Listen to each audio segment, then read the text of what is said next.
Salut salut, alors de nouveau me voilà pour une autre vidéo et cette fois-ci j'avais envie de partager avec vous une lecture de tarot autour de la blessure de rejet. Alors voilà, donc ça va être encore du travail de l'ombre et de lumière, toujours avec le tarot et voilà, donc si vous me suivez un peu sur les réseaux sociaux, vous savez que j'ai créé des programmes justement sur les blessures émotionnelles et notamment sur la blessure de trahison et la blessure de rejet. Donc évidemment dans ces programmes il y a beaucoup de lectures de tarot et là j'avais envie de vous en partager une. Alors je ne l'ai pas mise dans le programme, c'est pour ça que je vous la partage ici et maintenant. Donc avant de vous la montrer, en quoi consiste la blessure de rejet? Enfin, en quoi consiste? Qu'est-ce que la blessure de rejet? Alors la blessure de rejet, il ne faut déjà pas confondre le rejet et l'abandon. Le rejet, c'est vraiment de se sentir repoussé par l'autre. Et évidemment, comme toutes blessures émotionnelles, elles prennent naissance dans notre enfance. Alors évidemment dans notre enfance, quand on est enfant, comme vous savez, on est des vraies éponges et on interprète, on ressent toutes les situations, les personnes, leurs réactions, même leurs émotions avec nos capteurs émotionnels. Enfant, on capte tout autour de nous et on est vraiment dans l'émotionnel et évidemment on ne raisonne pas. On n'a évidemment pas assez de recul, donc du coup on peut se tromper, on peut se raconter des histoires, pas souvent des vraies histoires, voilà, on interprète à notre manière. Enfant, on est enfant, donc voilà, par exemple si on voit un de nos parents, et là avec la blessure de rejet c'est plus en lien avec le parent du même sexe, on va interpréter, voilà, le parent peut se montrer impatient ou en colère. Et nous, en tant qu'enfants, avec cette réaction-ci, on va le prendre pour nous, on va en faire une affaire personnelle. On va supposer des choses, on va supposer voilà, que notre parent ne nous aime pas, qu'il nous rejette, qu'il est en colère, c'est à cause de nous, qu'il est impatient, c'est à cause de nous. Enfin voilà, on va se sentir victime et on va surtout se sentir rejeté et on va se sentir blessé. Donc, d'où l'importance aujourd'hui quand on est adulte évidemment de reconnaître nos réactions émotionnelles liées à ces blessures-ci. Alors, ce que j'invite à faire dans mes programmes et à travers aussi cette lecture qu'on va voir, ce n'est pas de réprimer cette blessure-ci et toutes les blessures, puisque ces blessures-là, on les porte en nous, mais c'est de s'en libérer petit à petit et de mieux gérer et d'avoir des réactions émotionnelles peut-être moins impulsives, moins réactionnelles justement. En tout cas, ça va être le but, c'est d'apprendre en fait à accueillir ces émotions-là, à les gérer et du coup à ce que cette blessure ait moins d'impact dans notre vie. Et du coup, plus on va être dans ce processus-là, et plus cette blessure va être moins réactive, va moins se réouvrir et du coup va mieux cicatriser pour après ensuite ne plus être impactée par un quelconque sentiment de rejet vis-à-vis d'autres personnes ou de certaines situations qu'on peut vivre ensuite. Voilà, donc là c'est le but vraiment des programmes.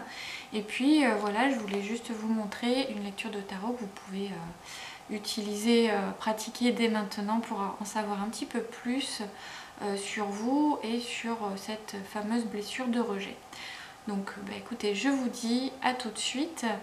Alors pour cette lecture de tarot, j'ai choisi deux tarots. J'ai choisi le Playful Heart Tarot. Voilà, je l'ai utilisé pour les questions concernant le passé, puisque ce tarot, voilà, je l'utilise plus particulièrement pour travailler sur l'enfant intérieur. Donc il s'y prête parfaitement bien pour travailler sur les blessures émotionnelles, sur les blessures de l'enfance. Donc c'est un tarot, oui, qui est lumineux, qui est très coloré. Enfin voilà, donc qui me fait voilà, travailler sur mon aspect enfant. Voilà. Tout simplement. Et puis l'autre, The Lonely Dreamer Tarot, voilà, je l'ai utilisé pour les questions concernant la situation actuelle. Voilà, donc qui va traiter un peu plus les aspects un peu plus sombres de notre personnalité. Voilà. Donc, alors, j'espère que vous voyez bien, parce que c'est vrai que les cartes se confondent un petit peu avec mon tapis. Enfin bon. C'est pas grave. Alors, première question, ici. Dans quelles circonstances je me suis sentie rejetée enfant? Voilà, moi je vais les retourner comme ça, vous voyez en même temps l'imagerie. La deuxième ici, dans quelles circonstances aujourd'hui je me sens rejetée? C'est marrant parce qu'il y a deux reines, hein. Reine de pentacle et reine de bâton. Ensuite, quelles émotions sont apparues ai-je ressenti quand j'étais enfant? Et aujourd'hui, quelles émotions? Alors c'est marrant parce que... Alors là, vraiment, j'ai pas vraiment mis d'intention hein, dans ce tirage. Mais là, quelles émotions sont apparues étant enfant? Là, j'ai l'as de coupe. Donc c'est vraiment la naissance. On a l'impression que c'est vraiment la naissance des émotions là, qui est représentée là, dans cette carte. Hein, vraiment, comme si c'était la blessure. Oui, elle est née à ce moment-ci, vraiment dans mon enfance, hein, vraiment c'est ce flot émotionnel ici qui, voilà, elle prend racine, toutes mes émotions prennent racine là, enfin bon, voilà, je vais pas faire vraiment de lecture hein, de tarot, hein. Je vais pas lire les cartes, mais ici voilà, quelles émotions aujourd'hui, j'ai tempérance, donc qui dit tempérance dit apprentissage aussi à modérer ses émotions, donc c'est marrant, enfin c'est marrant. Ensuite, avec quelle personne cela s'est-il le plus souvent passé, enfant? Bon là c'est un arcane, c'est une lame supplémentaire. Embrasse ton enfant intérieur. Voilà. Donc là je peux pas vraiment lire avec quelle personne. Bah oui, c'est l'enfant quand j'étais enfant, hein, tout simplement.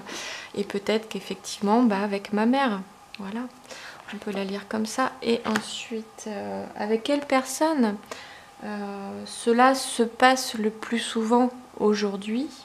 La grande prêtresse. Ensuite, donc, que puis-je faire aujourd'hui pour m'en libérer? Justice. Hop, je remonte un peu. Ouais, justice, tempérance. Et après, j'en ai tiré deux en fait. Et comment m'en libérer? Voilà. Et la transformer, là, que puis-je faire pour m'en libérer? Ou bien la transformer en positif. Voilà, j'ai tiré deux cartes, celle-là et celle-là. Et la 4 de Pentacle.